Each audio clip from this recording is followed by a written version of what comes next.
তৃতীয়তে আপনি দয়া করে যদি বলেন সরকারের পরবর্তী পরিকল্পনাটা কি? আপনাকে ধন্যবাদ। আমরা আসলে কমিশন এবং সংস্কার ভাবনা এসব প্রসঙ্গে মানে যদি প্রশ্ন পাই মোর কমফোর্টেবল হবে, মোর ফোকাসড হবে। তবু আপনি যদি প্রশ্ন করেছেন, আমাদের সাথে ভারতের এক্সট্রাডিশন ট্রিটি আছে।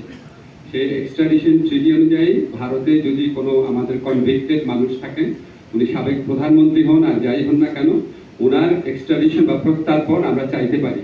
আমরা খুব দ্রুত আইন মন্ত্রণালয়ের মাধ্যমে আপনাদের জানাবো যে আমাদের এই ছাত্র জনতার বিপ্লবকালে যেই গণহত্যা ঘটেছে, যেই মানবতা বিরোধী অপরাধ ঘটেছে, সেটার বিচারের লক্ষ্যে আমরা কিছু পদক্ষেপ ইতিমধ্যে গ্রহণ করেছি। দৃশ্যমান কিছু অগ্রগতি হয়েছে, সেগুলি আপনাদের জানাবো। এখনই জানিয়ে দিচ্ছি, আমাদের ইনভেস্টিগেশন যে টিম আছে সেটা গঠিত হয়ে গেছে, প্রসিকিউশন টিম গঠিত হয়ে গেছে, আদালত পুনর্গঠনের চিন্তা চলছে।